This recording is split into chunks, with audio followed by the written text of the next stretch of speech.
Good morning, everyone. Be greeted in a wonderful name of Jesus on this blessed Friday morning. And thank you so much that I can share a word with you today. Today, I want to share verse 11 from Jeremiah 29 that says, "The plans I have for you is to prosper and not to harm you." Child of God, if we read this verse, it doesn't say, "I have a plan for Pete, I have a plan for Sunny, I have a plan for Jan." No, it says, "I have a plan for you." And it's you, child of God, you who are reading this verse.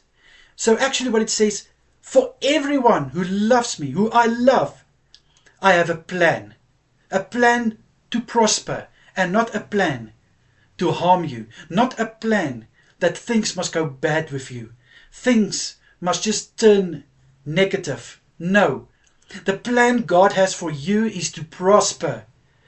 Whatever the enemy has put it in your thoughts that says you are not worthy enough to know that God has a plan for you, that you don't have value, that you can prosper, is a lie out of the pit of hell, my brother and sister. And it is time that we lay down these thoughts before God so that He can remove it, because here He says clearly in His word that the plans He has for you, is to prosper, a hopeful future. God wants your future to be prosperous, and He wants you to have hope in Him. So child of God, whenever this thought comes to you that wants to tell you that you are not worthy enough for a plan to prosper, that's a lie, and it's not going to prosper anything, because the plans that God has for you is to go forward, to have hope in Jesus Christ, to have a future of prosperity.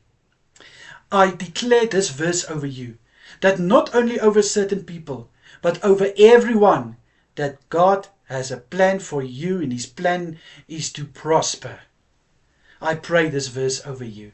So whatever circumstances you're going through, situations that wants to make you feel that there's nothing that will make you prosper, cut it out in Jesus' name. Cut it off in Jesus' name, because that's a lie. God wants you to prosper, my brother and sister. Let's pray. Father, thank you so much that this verse is evident of the plans you have for us.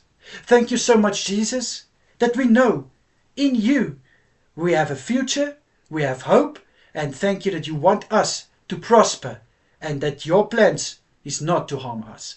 Thank you, Lord. May we stand on your word, and may we declare this verse over us and our loved ones. In Jesus' mighty name I pray.